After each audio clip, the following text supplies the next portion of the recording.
Good morning, everybody. I have just woken up like an hour ago, but I've got shit to do today, so we're gonna do an early video.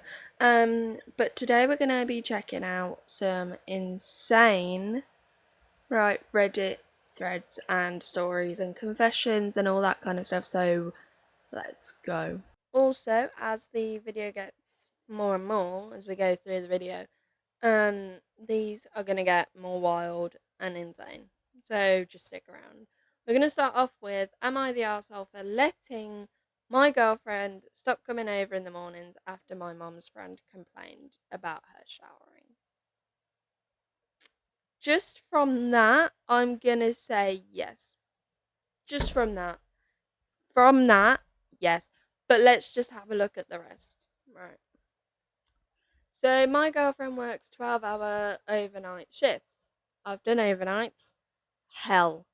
Right, depending on where she works, but hellish. 7 p.m. to 7 a.m. Right. After work, she sometimes comes to my place to shower and sleep. She usually arrives around 8:15 a.m., takes a quick shower by 8:30, then crashes for the day. Here's where the issue comes in. I don't see an issue at the moment, by the way. Like, there's that whole sentence, I'd never even thought, like, yeah, that's too far. So let's see what the fucking issue is, right? Here's where the issue comes in. My mum's long-term friend, who rents the basement, complained that the sound of the shower at 8:30 a.m. woke him up. My mum passed that compliment? I don't... I'm on the wrong mode today. Complaint along to me and asked if my girlfriend could avoid showering until everyone is awake. That's ridiculous. She's just done a 12-hour overnight shift, 7 a.m. to 7 p.m. Other way around, but you get what I mean. Right? And she's in the shower for about 15 minutes, which is fair. Right? And you're complaining. Okay. Okay. Right. Just get up early. Just set your alarm for 8. So then when she gets back, it's not like a shock to your system. Like, she's gonna be in the shower. It's not that deep. Come on, you're a grown adult. Grow up. I told my girlfriend and she felt uncomfortable continuing to come over. Understandably, in my opinion. After working all night, the last thing she wants is to feel like she's disrupting people just by taking a basic shower before bed. So she decided not to come over in the mornings anymore. She didn't cause a drama or make a scene, just quietly adjusted. She shouldn't have to do that. You should grow some balls and go to your mother and be like, well, it's still my house at the end of the day. Yeah, you pay to, like, rent the basement, but it's still my house at the end of the day. Like, I could just kick you out. You're making a ruckus over nothing. Pack it in. Anyways, I later told my mum what my girlfriend decided and she got upset. Not because of the shower, but because my girlfriend chose to stop coming over in the mornings. Have we taken their bits? Anyways, my mum insisted that wasn't her intention, but from our perspective, asking someone not to shower after a night shift pretty clearly sends the message that their presence is disturbing. That's what I mean.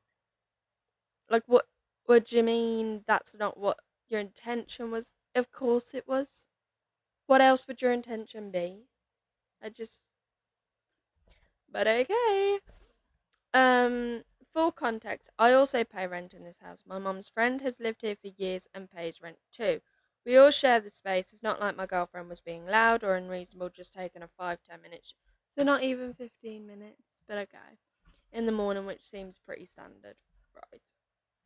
Now my mum's upset with me because, not because, but I feel like I handled it fairly. I passed the message along. My girlfriend made a calm and mature decision. Now somehow I'm caught in the middle. Am I the arsehole for not pushing back harder on the complaint or for letting my girlfriend decide to stop coming over in the mornings? First of all, this is the stupidest thing I've ever read in my life. One, she's working overnight for 12 hours. If she wants a shower, she can go in the shower. I don't care if she gets back at 5 a.m. She's going to want a shower. She can get in the shower. Second of all, long term friend, right, who rents this basement. I've lived with somebody who's in a similar scenario and they would never complain. Like, your mom's long term friend obviously lives there because they can't live anywhere else. You don't really get the. You can always just move out if it's really that big of an issue. Also, your mum's saying that's not her intention, blah de blah blah. Of course it is. That is the stupidest thing I've ever heard. I think the only person who's not the arsehole is your girlfriend. She took a decision. It was fine. You should have been like, "This is ridiculous." Of course, you should. She should be able to shower. I shouldn't have to like. She shouldn't have to like stay up extra like longer when she's probably got work that night as well. Just because your friend doesn't want to wake up in the morning at a reasonable time, like that is ridiculous. You're all the assholes except for the girlfriend. That's the only one who's not. Because from what I can see, she hasn't complained or anything. Let's have a look in the comments. 8:30 a.m. is not early to be showering. Most people have to be at work by 8 and would be showering at 6 or 7. Your mum should have shut down the complaint and not brought it up to you if she didn't want your girlfriend to act on it weird, but you are not the a-hole. Exactly. He should have stuck up a little bit though. He should have just like tried to be like, that's ridiculous. But other than that, I think everybody in here is really agreeing with me, to be fair. So yeah, the only one who's not is the girlfriend. But yeah, we're gonna go and have a look at the next one. And hopefully, it will be more less like rage filling. I feel like I'm being rage baited and it's working. So hopefully we'll pack that in. Okay, so the next one is I have never read a book in my entire life. Serious. How have you never read a book? Like, what do you do when you go on holiday and you're sunbathing? Anyways, let's see what he means. I have hated reading since I was little. My mother struggled to teach me, and I just kept reverting back to not knowing how to read. I even remember confidently saying stick while pointing out the word squirrel, while she kept getting more and more upset. To put it shortly, she had never got me to learn properly, but still tried to force me to read in my childhood. The attempts were pointless, and she just ended up giving up. I was extremely slow, and my reading comprehending skills were straight ass. I would get bullied for this in school daily for years, and it just made me absolute despise reading even more. Like to the point where having to read anything out loud just made me cry, and it still does. I think this would be an issue depending on your age. Like if you're like 30, this is not really that bad because if you can still read, then it's fine. Because it says here that you don't like reading out loud. So, like, if I read a message on my phone, I'm not reading out loud. So, I feel like you're okay if you're like older, but if you're like in school and you've got to go to English lesson and you used to like just sit there and you were reading, like, I don't know, of Mice and Men or some shit, and the teachers would like scan the room and be like, do you want to read from page like 2 to 70? And I'm like, no, I actually don't, but thanks. I'm alright. So, I think at the moment it depends on your age, but I don't think we're going to find this out. Anyways, I've avoided books like they were the plague for my entire life, and I promise that I'm not being dramatic when I claim that I have never read an entire book, especially a storybook or something non school related. Of course, I sometimes read for tests when I absolutely have to in order to pass if there isn't an audiobook. I have never gotten more than 10 pages into a book. I've always felt so stupid and alone because of this, because nobody understands my pain. It makes me sad to see those statistics saying that the youth reading activity is really low nowadays, but it hurts to know that I'm part of the problem. I don't think, like, I know it's an issue for you and stuff, and that's perfectly understandable. But reading's reading's something that you kind of like need to be able to do. Like, if you want to be able to drive, you're gonna have to be able to read the like road signs and stuff. But it's not like this is if you don't like out loud reading, which I don't think I've read out loud for a very long time. So I don't know. Despite this, I was always an above average student and got mostly perfect scores from tests before I got to high school. I wasn't dumb, but learning while it honest to God brought me pain was horrible. But learning while it honest to God brought me pain was horrible. Have I just had a stroke? What's going on? Anyways, it's so hard to describe what it's like to read for me, but imagine swimming to an island, but you keep getting turned around. You're exhausted and your arms hurt. Wouldn't you rather just give up? I mean, the journey itself is so exhausting that all you remember from it is that it brought you pain. That's exactly what it's like. Reading is a complete waste of time. My comprehension is horrible, and it just makes me sad. I just want to point out, you read without knowing. Like when he writ this or she writ this, they would have read it while writing. I mean, I feel like you might have like dyslexia or something because this is not exactly how you spell imagine. But if you do, then that is probably why you're struggling so much. So, guys, please, dyslexia seriously isn't a joke. I was correct. I should have just stayed and read slightly further. It's not just some quirk, it sucks so bad. I'll never be as good as my peers at school, and I'll never make it to medical school. Even though I'm motivated, just because the process of studying keeps beating me to death. If your kid is falling behind or struggling, get a diagnosis ASAP. I had to beg my parents to finally do something when I was in seventh grade because they weren't paying attention. I got 25 out of 100 score on my most recent test. That is the absolute lowest score achievable. And while the symptoms of dyslexia can be just less severe, if you put in effort, it's far too late, and I blame my parents for not catching on and helping me when they had the chance. I'm barely literate. How do you, as parents, not see that? My mum mocked me when I told her my score with tears in my eyes. Sorry for the bad English, it's my third language. I feel like you are very smart. I feel like you're still in school, so right now it's a big issue, but when you like leave school, it's lit. I haven't read out loud since I left school. Like, you don't really need to. Maybe if you plan on having kids and stuff, you're gonna have to do bedtime stories and stuff, but it's not the end of the world.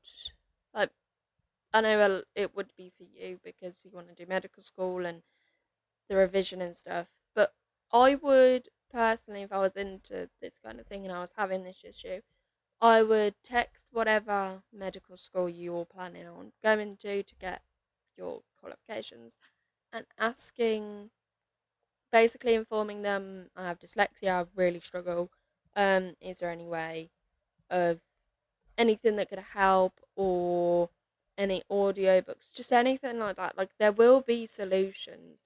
You've just gotta ask, I suppose. Let's see what everybody else is saying. Find someone that uses this method to tutor you. This is the only reason why my daughter can read. I'm sure it's harder the older you are, but it's always worth trying. My daughter was the same, reasonably just this one thing when we had her tested. All her stuff was normal or above average, but then there was this deep valley in the beeline graph way below average when it came to reading. Reading works for her now, writing still can be a struggle. She had to work really hard compared to the other kids, but she's there. Yeah, I think you're just gonna have to put more work in, which obviously is not fair. You shouldn't have to do this, but there's nothing really anybody else can do. So, okay, this is gonna be the last one, and it's I was supposed to meet one guy but ended up sleeping with his brother instead. That is insane. What? How? Like, how do you just. I mean, I guess we'll find out, right? So, when I was 16, hold on. Sorry, I got a message. When I was 16, I went over to see this guy I had a crush on. He was closer to my age, and honestly, I was nervous but excited. But when I got there, his older brother, who was 25 at the time, started talking to me instead.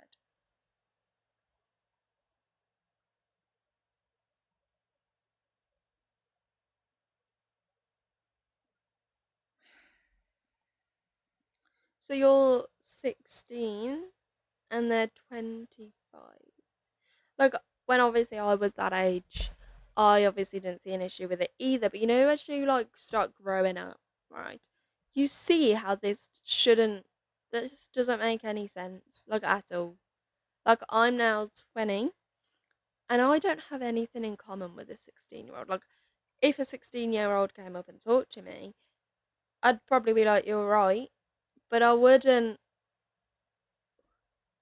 They've got nothing in common. I mean, I like playing games, but that's it. Like, they're still in school doing GCSEs. You're now hopefully in a job paying off rent and bills. And do you see how this doesn't add up? Anyways, one thing led to another, and instead of hanging out with the guy I came for, I ended up sleeping with his brother. I was young, naive, and honestly flattered by the attention. He definitely knew my age. What the fuck? Anyways, it's just really fucking weird.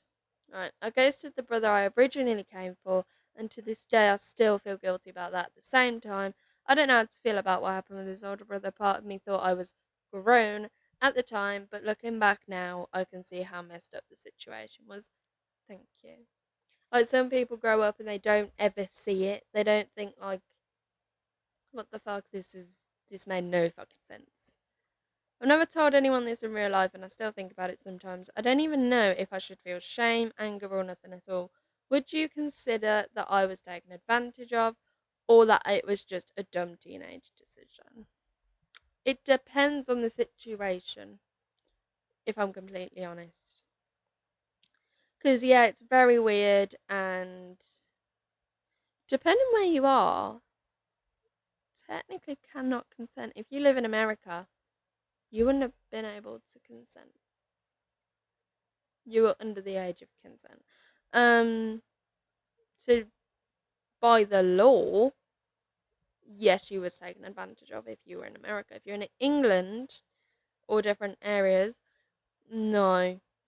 But I think a lot of teenagers have this, like, a lot of teenagers have, when they're younger, like an older person speaks to them and then they're like, oh my god, this is so cool. They can do this, they can drive, they can do this.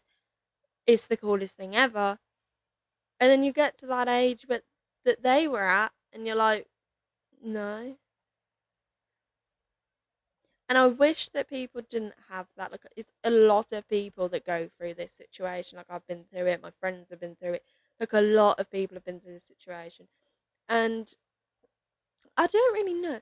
I think it's a bit of both. It's a bit of dim teenage decision. Like, you were flattered, you were, do you know what I mean? Like, you were as in, like, as you said, you were young, naive, and flattered. So obviously as a teenager you make stupid decisions and stuff like that. However, as a 25-year-old man, he should who knew your age, he shouldn't like want anything at all. So I think it's honestly a bit of both, to be completely honest. So yeah, that was honestly insane. The last one, what the fuck? Like, what? I don't know.